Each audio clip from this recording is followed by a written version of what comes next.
Good morning. This video is going to be about me getting a haircut.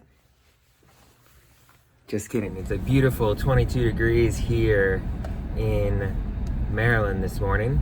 Today I'm going to be working on upgrading my 2015 GMC Sierra to include Apple CarPlay. So what that involves is replacing the HMI in the glove box, replacing the radio behind the touchscreen in the center console, and replacing the USB port in the glove box in the middle of the two seats. So I think it'll be pretty cool to show you guys how that's done, see if it all works out, and hopefully that could be a helpful video for you all to do that upgrade in the future.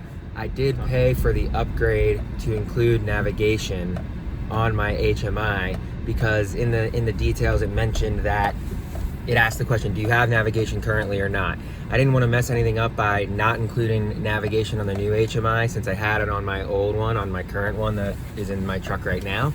So that's why I paid a little bit extra to keep the navigation. I never have used it once in 5 years of having this truck, but I didn't want to reduce the, OEM capabilities that came with this vehicle. So I did pay a little bit extra for the navigation, even though the whole reason I'm doing this is to use Apple CarPlay for Google Maps and other features. So as much as I never used that navigation before, I will use it even less now. So first I just wanted to show you what came with the HMI and radio kit from White Auto and Media.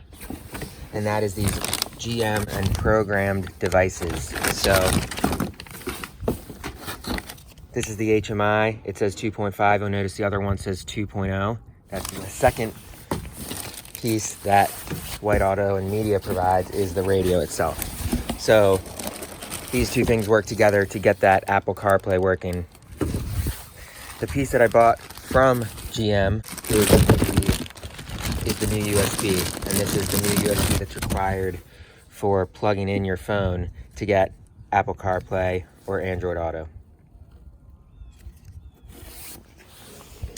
A couple other things with tools. One thing you'll need is this unnecessarily large kit for plastic trim removal. I'm kidding. I'm probably going to try to do it with a single tool or maybe two. So before the end of this, I'll show you exactly which ones I use. But on Amazon, it was like $10 for 3 of these things and $20 for this entire kit. So I figured sometime throughout the rest of my life, this might become useful or come in handy. And lastly, what we'll need are a couple additional tools. So we'll need the 7mm and 10mm socket, a ratchet, and a T15 drive bit. There you go. T15. So I got the long and short one. I didn't know exactly which one would be more useful for the situations where I have to use these. So I'll let you know once I use them. The very first step is going to be releasing the hood and removing the negative from the battery. Before removing this, I do have my 10mm with the extension here. Should be pretty easy just to ratchet this off. Let's see if that'll come right off. And there you go. So, pro tip, learned from another video, pull this off, kind of stick that right there so you know there's no chance of this sliding over and connecting and causing any charge to go to the battery while we're doing the replacement. I'll mention that I'm recording the time on my stopwatch, so even though the video will pause and continue, I'll let you know the total time of repair just as a frame of reference for when you all decide to go ahead and do this install. So the next step is using your T15 drive and removing 4 bolts from the glove box. There's 2 on the outside and there's 2 on the inside, which I'll show you in just a second.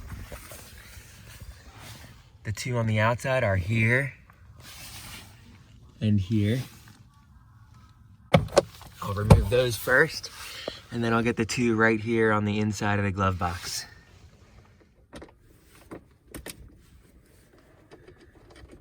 make sure you keep an eye on your screws. You'll have a few different ones from different parts of this install. That's 2, 3, and 4.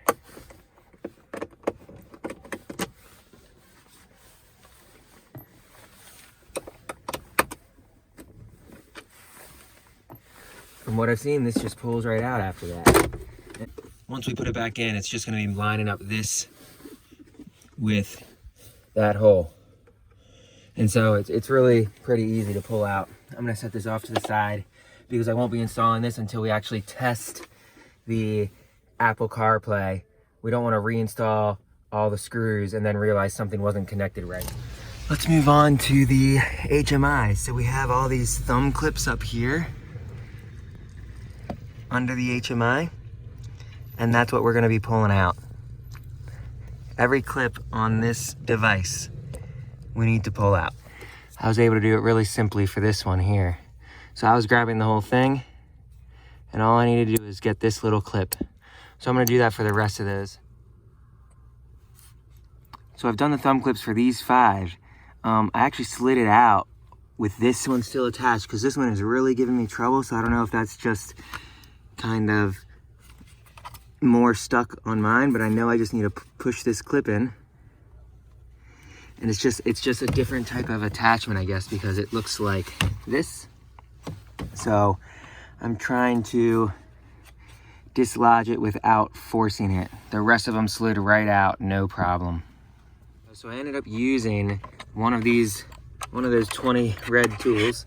I'll set that down. So I ended up using this, and I kind of just ever so slightly pried it off, and I don't even know if it was still attached. It might have just been the angle, but it did seem to come off pretty easy just with a tiny bit of leverage. So now I'm going to go ahead and install this one.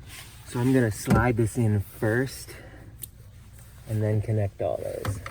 And it just took a little bit of manipulation to get it in that little slide, which is right there. You can see the casing that it kind of slides into. And now it's right where it needs to be.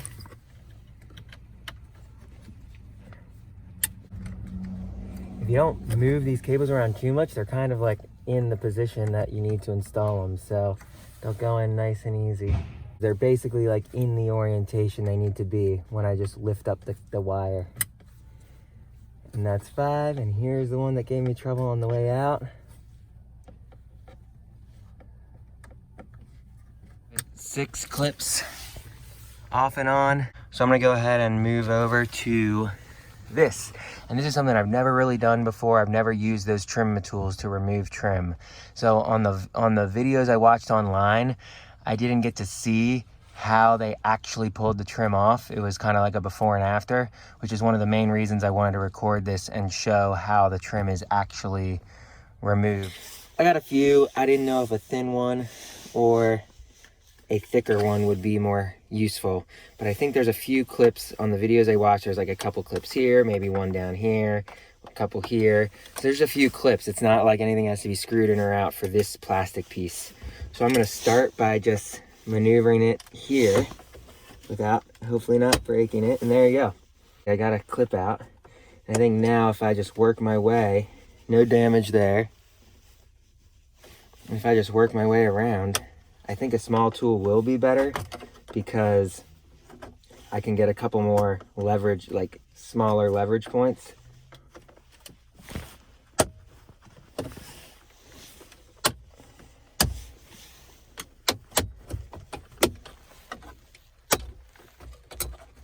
I was just prying it out, just using this. I did use the single small tool, and that's how I got to this point. I believe there's one more clip here that it's just gonna pull off.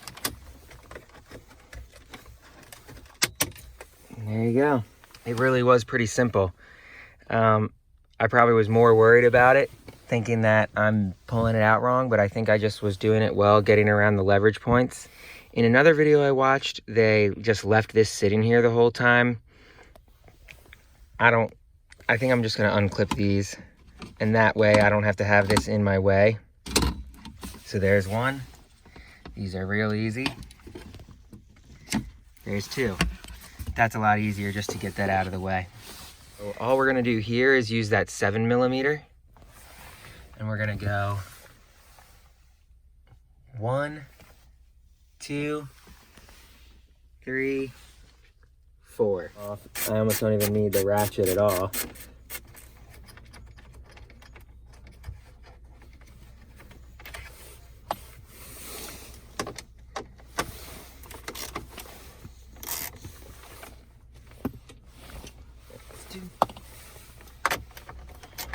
If you are going to use the ratchet, it does help to have the extension there, because I don't think that this on here would have gotten around these, because there's a little depth between here and the actual screw.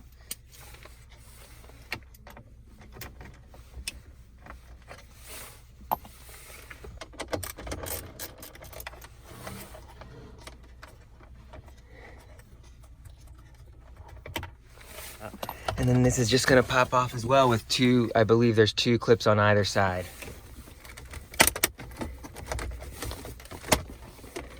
There are 3 clips on this. There's 2 metal clips that kind of hold it in place in here.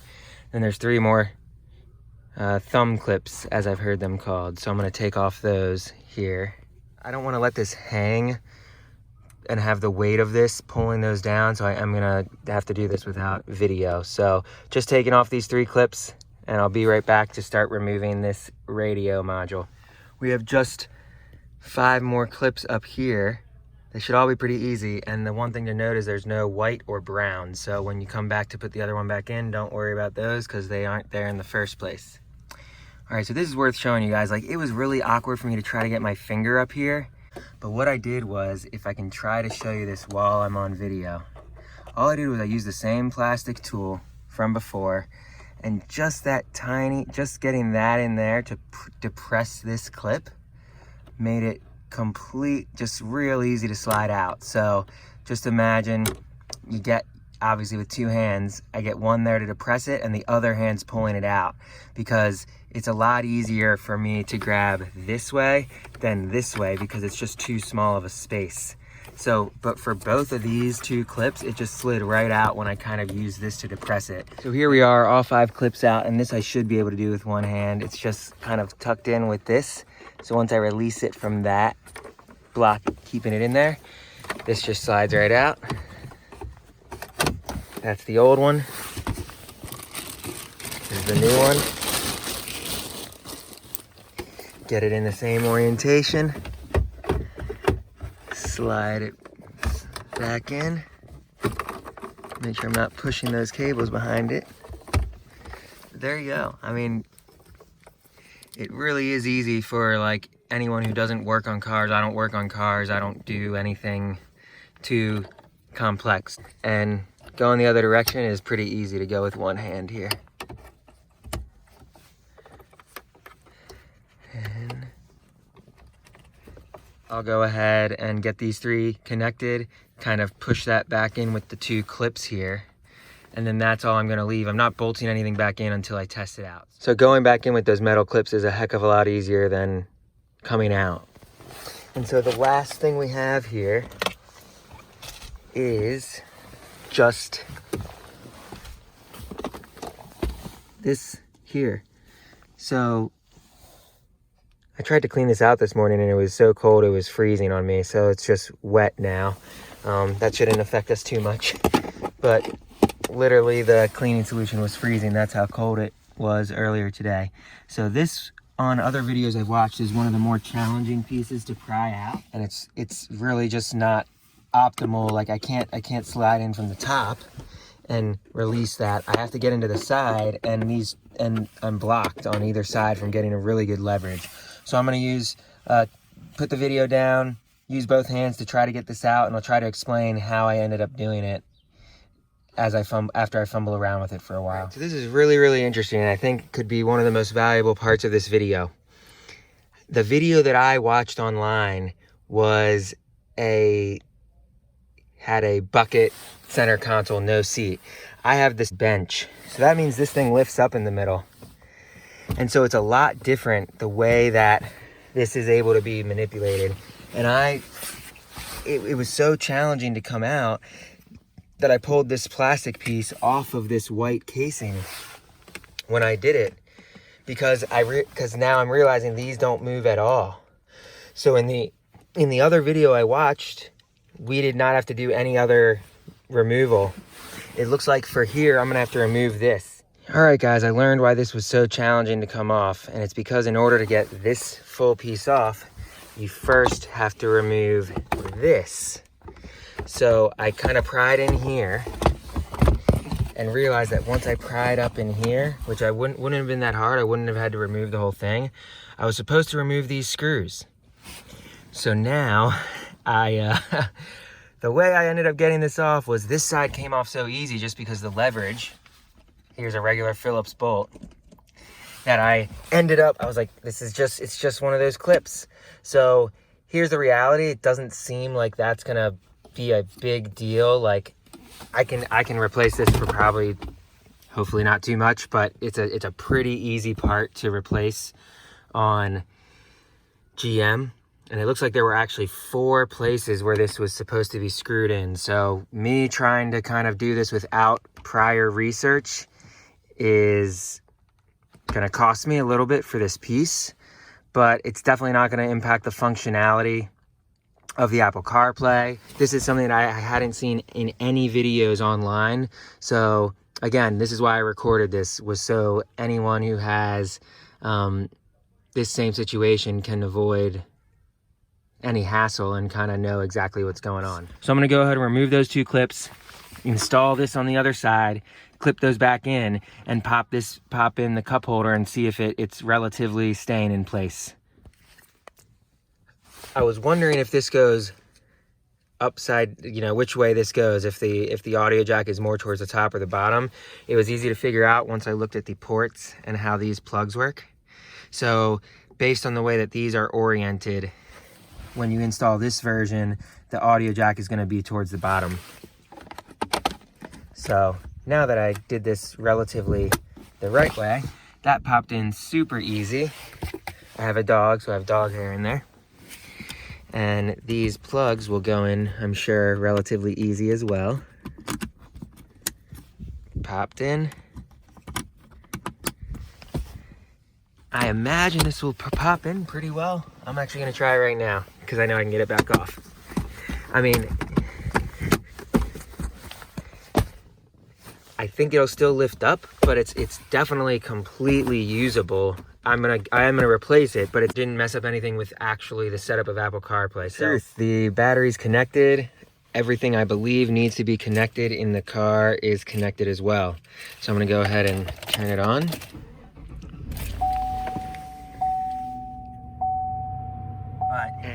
This is really awesome. The screen looks great. It's definitely got the new look. So we have our projection, which is what I'll connect to Apple CarPlay and play around with just a little bit. I do have navigation, which I paid extra for because I didn't want to mess up the features that it originally came with. This is definitely the upgraded version. And one thing that's interesting is someone asked on another video comment, not on my video, if this works. So the camera button to see behind you without being in reverse is not working. But the reverse camera works completely normal when you go into actual reverse. So no loss of functionality there. When I turn my wheel, it has the dynamic lane tracing, kind of reverse lane tracing, if you will. And so that's exactly what I would expect there. And the only other thing I need to do is connect CarPlay. So I have my plug in here. I'm gonna see if this still records while I plug my phone in. There you go. So I'm still recording. I plugged my phone into the left USB port. It's telling me what CarPlay is. To me, getting this upgrade was the only thing that made this feel like an older vehicle. And now it's right up there with the functionality of CarPlay in the 2021 lineup of vehicles across most cars. I mean, Apple CarPlay is one of the most common things in new cars. I'm really happy with it. It seems a little expensive, but it's not as expensive as a new $50,000 truck. So this is great. Post any questions or comments. I'd be happy to answer any questions. You can make fun of me for breaking the cup holders down here that I'm gonna have to replace also. You won't have that cost that I have. The last step here is reinstalling the bolts for the screen, the trim, and the bolts for the glove box. I'm gonna go ahead and get these 4 bolts in. And again, it's so easy. I think I might only need the ratchet for like the last couple turns to tighten it up. I'm just gonna hand tighten them all to start off.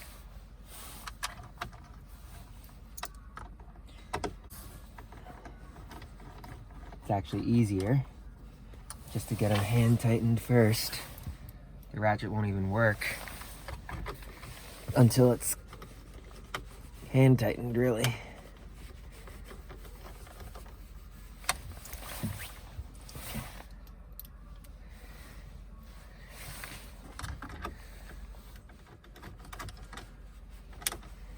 And I honestly don't even know if I'd want to go more than hand tightened here. And when I say hand tighten, I mean without even the ratchet. I mean, I need very little pressure here to get that last turn. And that's pretty much it. So that's tightened.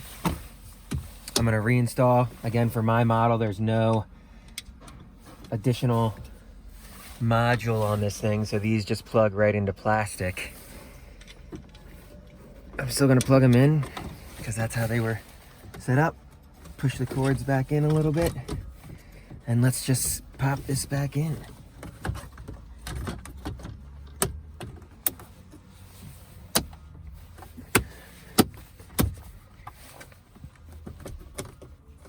That took 5 seconds.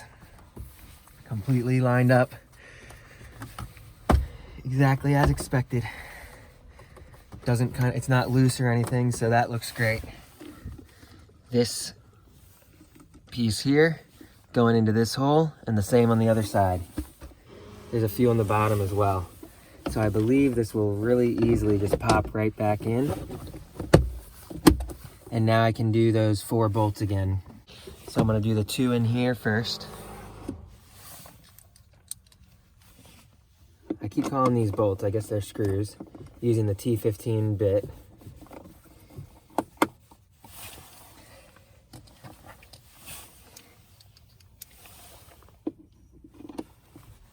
That's 2. I'm gonna shut that and do the 2 on the bottom. Just in case you couldn't see it, it's right under this. One of the screws is right here, and the other one is right here. So kind of halfway between the lever and the edge is the screws under each side. And finally, we're gonna end right where we started. So I pulled away this plastic cap. I'm gonna put that back here on the positive. I already put the negative back on the battery there. So now I'm just gonna tighten it up. And that's it. I have a very dirty truck that I will clean at some point. Just in case anyone's interested, I have the 2015 GMC Sierra Z71. It's a 5.3 liter V8. I did have Terra grappler tires added on. I can get the exact size of those. They made it go from about a 31 inch to a 34 inch tire diameter. And it does have a front leveling kit. And there you have it. So that entire process from the time I disconnected the battery to start off to the time that I reconnected it after everything was reinstalled only took an hour and a half. It was exactly an hour and 30 minutes. That's with all the stopping and restarting of the video, with a couple of different things I had to figure out that I didn't exactly know how I would remove or reattach something. So I can imagine that knowing exactly the steps I need to take in the process each step of the way and not doing a video, it would have taken like 45 minutes. It's really relatively cost effective compared to getting a dealer to install something like this or buying a new car that has this feature. and I'm really happy with how it turned out. I really hope it helps some people who are installing this, especially on a model with the bench version of the seat instead of the center console, because that was something I wasn't able to research, and I learned along the way how I need to remove that cup holder. So let me know if you have any questions, and I'll probably be back online soon with some other videos about car detailing and scratch and swirl removal, things like that, as the weather gets a little bit warmer and I'm able to do that. Thanks a lot.